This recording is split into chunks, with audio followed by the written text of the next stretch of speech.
I never saw it coming. One moment, I was standing there, my heart racing, begging my husband to tell me this was all a mistake. The next moment, smack. His mother's hand struck my face so hard that my vision blurred, and my head snapped to the side. For a second, everything around me spun. My skin burned, but the real pain wasn't from the slap. It was from the truth. They had planned this. They had been waiting for this moment. My husband didn't flinch. He didn't stop her. He just stood there, watching, as if I was nothing. As if I had never mattered. But what they didn't know was that this wasn't the end of my story. It was just the beginning. My name is Lena Carter, and I am 27 years old. This is the story of how the man I loved betrayed me, how his family humiliated me, and how I was left alone to suffer, only to rise stronger than ever. I met Victor Hale when I was in college in Ravenhill, Texas. He was charming, intelligent, and full of life. From the very first time we spoke, I felt like he saw me in a way no one else did. We spent countless nights studying together, laughing over coffee, and dreaming about our future. Victor wasn't just my boyfriend. He was my best friend, my safe place, my everything. When he proposed after 5 years of being together, I didn't hesitate. I said yes, without a second thought. I believed in our love. I believed in him. But there was one problem. His mother, Eleanor Hale. Eleanor never approved of me. She made it clear from the start that she thought I wasn't good enough for Victor. "A girl like you has nothing to offer my son," she had once told me with a cold stare when we first met. It didn't matter that I had worked hard to build a stable career as a graphic designer, or that I truly loved her son. To Eleanor, I was a nobody. But Victor always reassured me. "Don't worry about her," he would say, holding my hand. "She'll come around eventually. I love you, and that's all that matters." I believed him. I trusted him. Despite Eleanor's disapproval, Victor and I got married. At first, it felt like a dream. We moved into a beautiful apartment, and life seemed perfect. But the illusion didn't last long. Eleanor visited constantly, uninvited. Every time she came over, she had something critical to say. "You don't even know how to keep a house properly," she would remark while inspecting my kitchen. Or worse, she would scoff and say things like, "A woman's real value is measured by her wealth. Love doesn't pay the bills." I knew she didn't like me, but I never expected what she had planned next. 1 month after our wedding, Victor and I planned our honeymoon. It was supposed to be our first real escape, just the two of us, away from everything. I was beyond excited. For once, it would be just Victor and me. No interference. No tension. But the night before we were set to leave, Eleanor made an unbelievable announcement.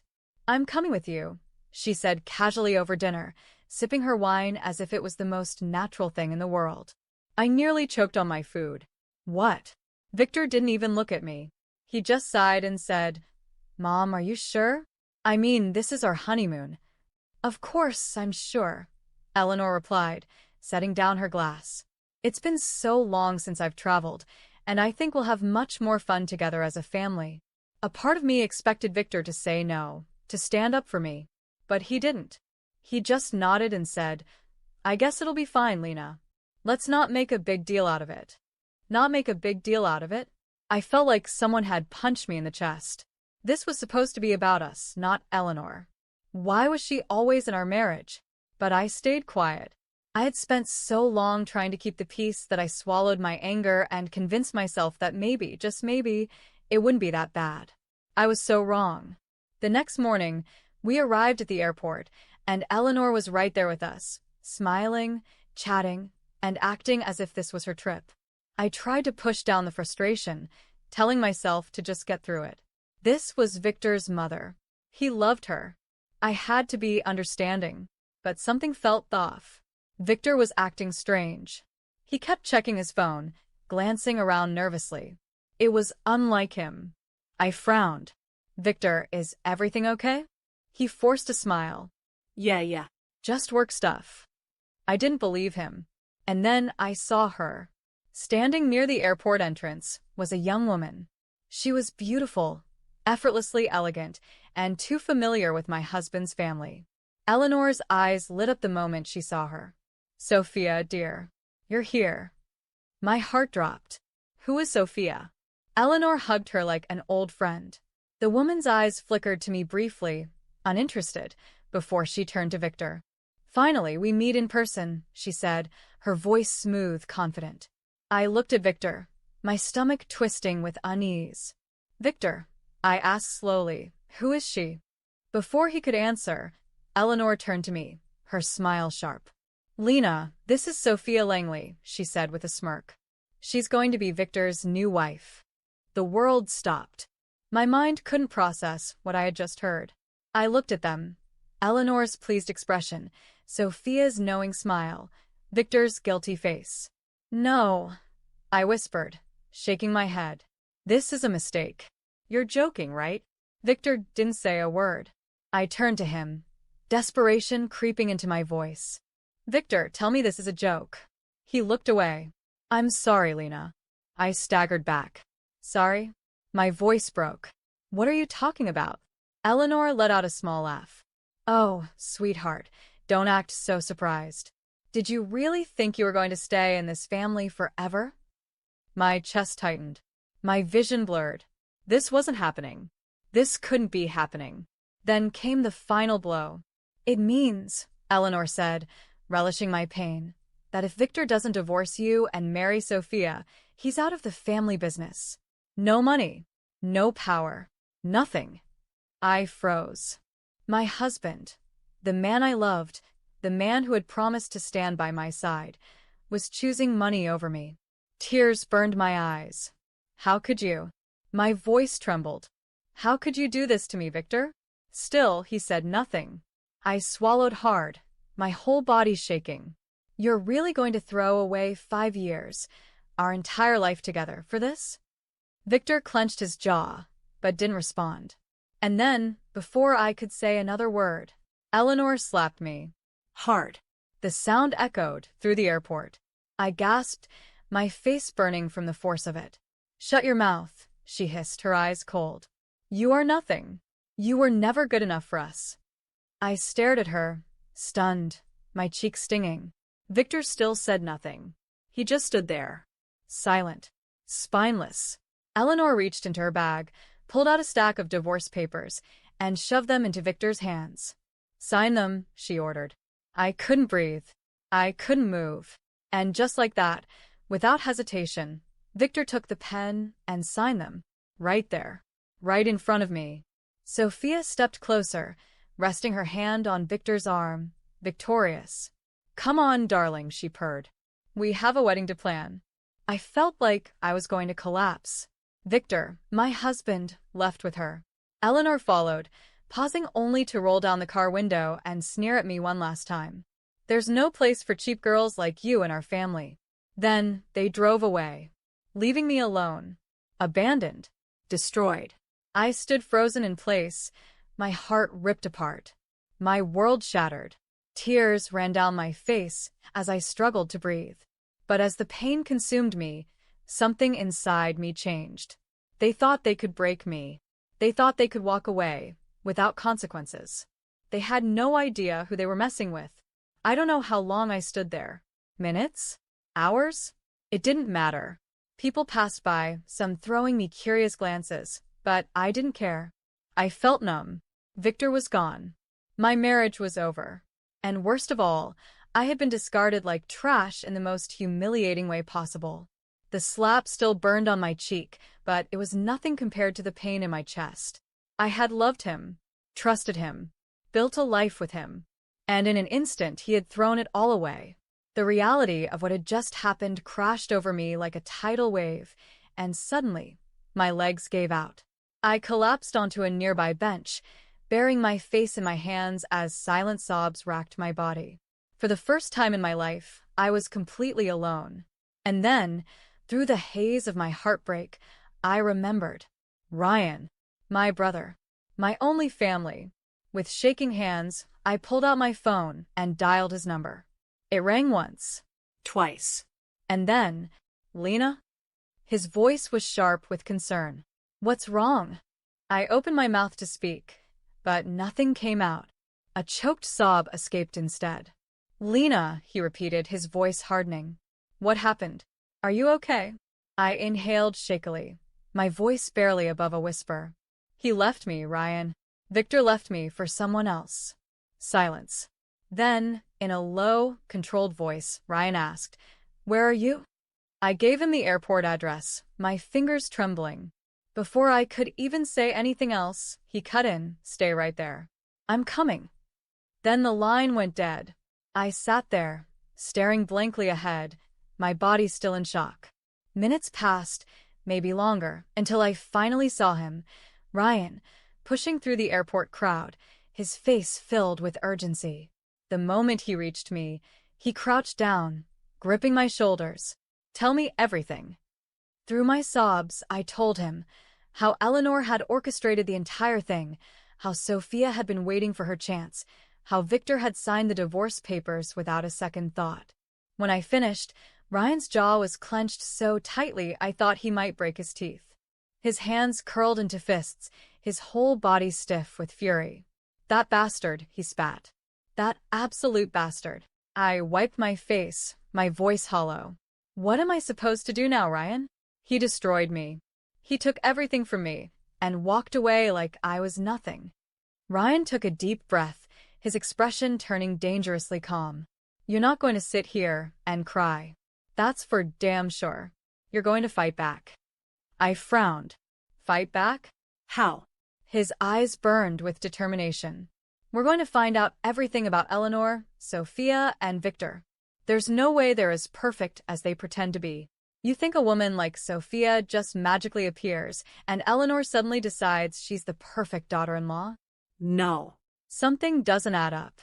For the first time since this nightmare began, a small spark of hope ignited inside me. He was right. Eleanor had orchestrated this whole thing too perfectly. There had to be something. Some weakness. Some secret that could bring them down. Ryan pulled out his phone and dialed a number.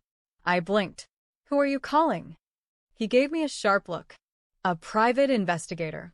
Someone I've worked with before. I stared at him. You've worked with a private investigator before? Ryan shrugged. I have my reasons. I didn't ask. I didn't care. All I knew was that I was done being the victim. Within an hour, Ryan's contact had agreed to take the case. We gave him every detail we had: Victor, Eleanor, Sophia, their business, their connections. And now all we had to do was wait. Ryan took me back to his apartment. I sat in his living room, numb but determined. After a long silence, he asked, Do you still love him? The question caught me off guard. Did I? The man I had loved wasn't real.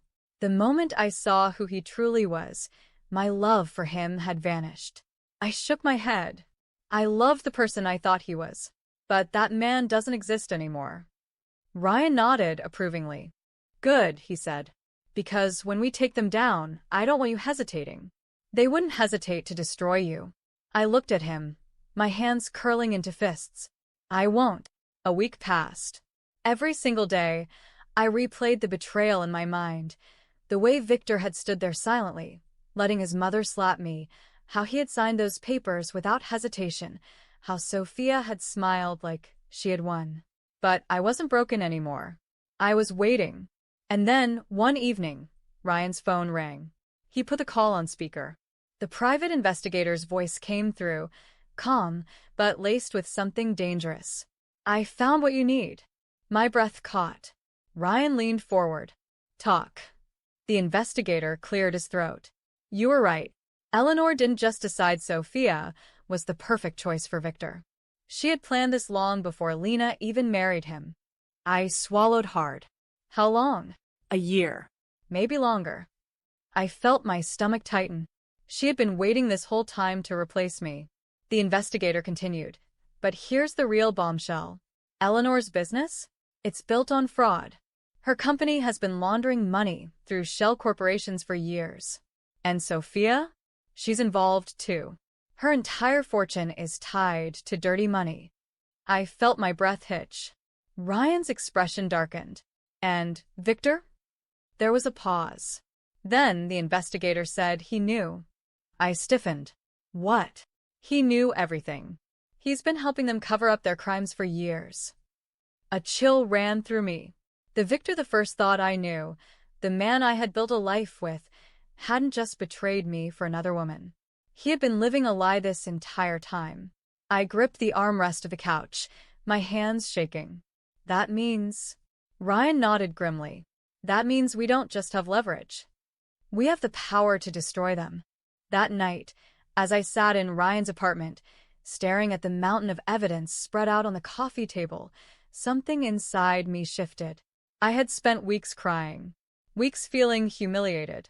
Not anymore. I wasn't here to beg for justice. I was here to take it. Ryan met my gaze.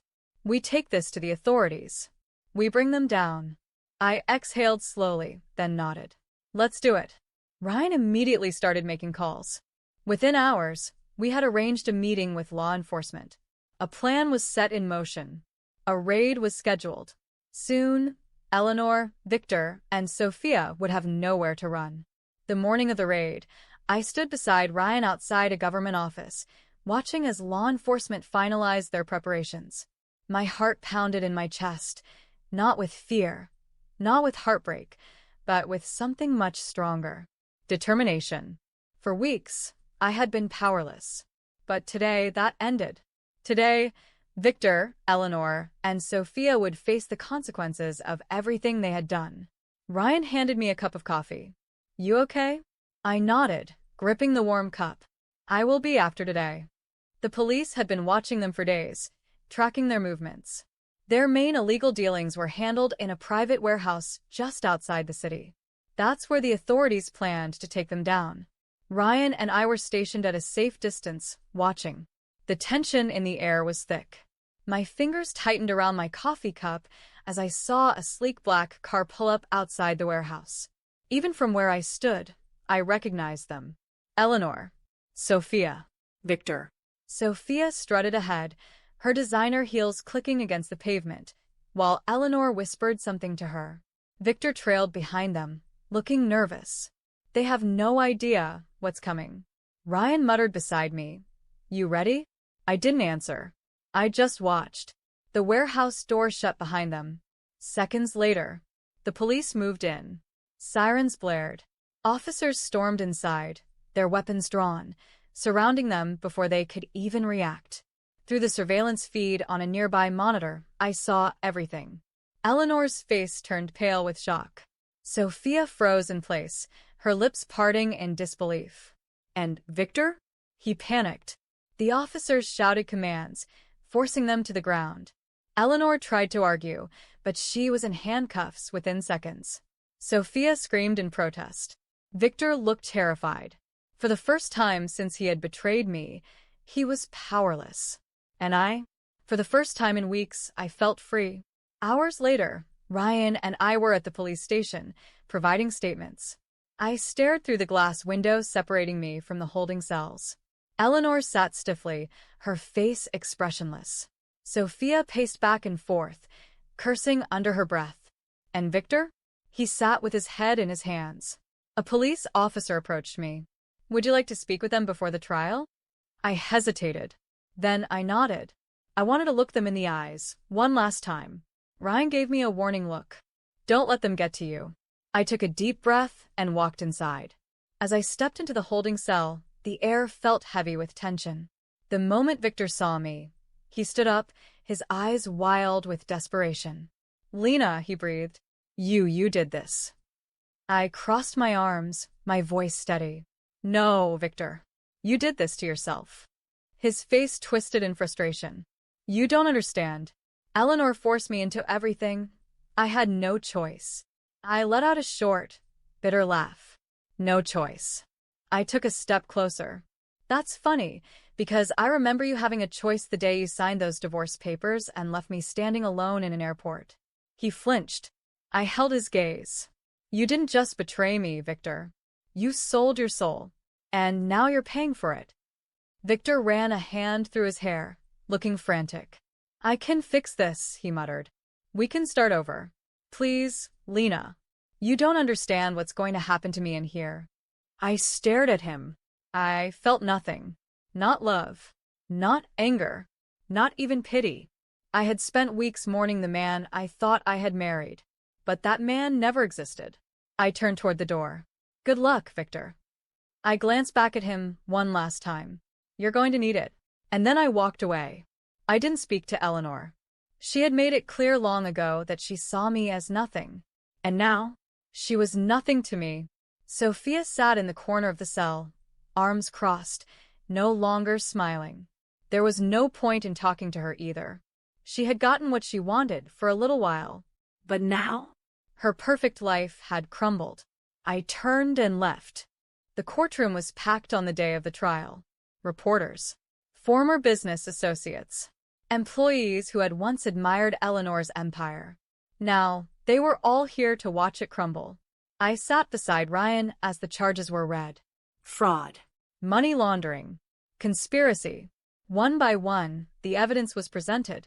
Bank records, surveillance footage, messages intercepted. They had no way out. The judge's voice rang through the silent room. The defendants are found guilty on all charges.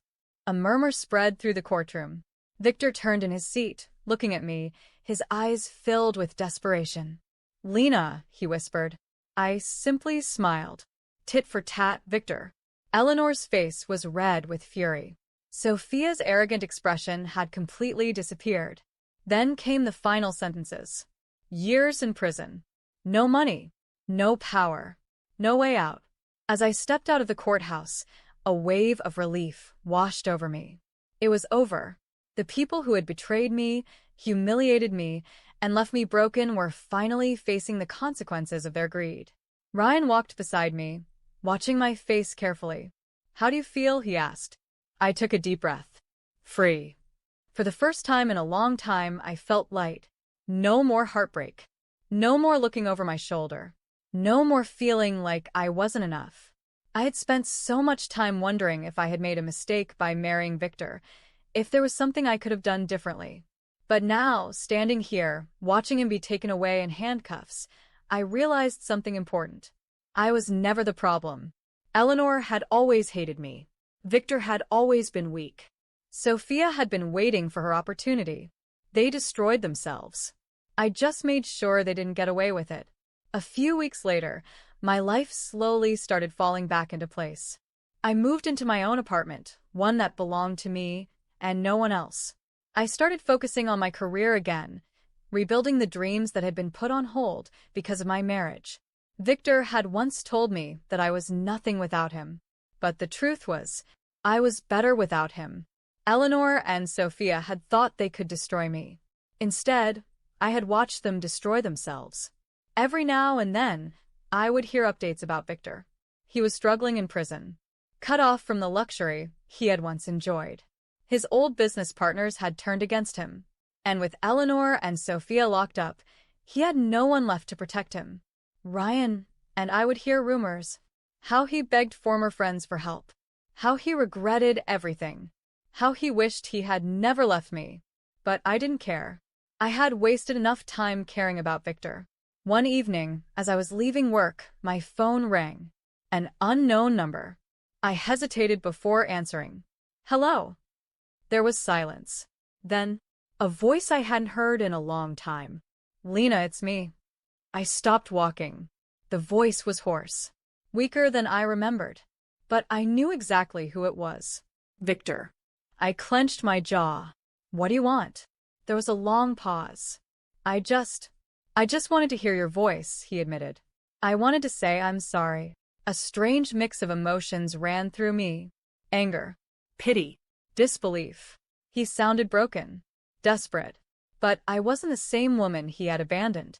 I wasn't the woman who had begged him not to leave. I had no more tears for him. I exhaled, my grip tightening on the phone. It's too late for that, Victor. He sighed. I could hear it. Regret. Real regret. I lost everything, Lena. I closed my eyes, shaking my head. No, Victor, I said quietly. You lost me, and that should have been enough to stop you from making the choices you did. He didn't respond. He knew it was true. After a long silence, he finally whispered, Do you think we could ever fix this? I almost laughed. Fix this? After everything? I shook my head. No, Victor. We're beyond fixing. Before he could say another word, I hung up, and just like that, I closed the last door to my past. From that day forward, I never looked back. I had survived. I had won. And now, I was finally free. Thank you for watching. If you enjoyed this story and want to see more, make sure to like, comment, and subscribe to the channel. Your support helps us bring more powerful and engaging stories to life. Let us know your thoughts in the comments below, and don't forget to turn on notifications so you never miss an update. Stay tuned for more.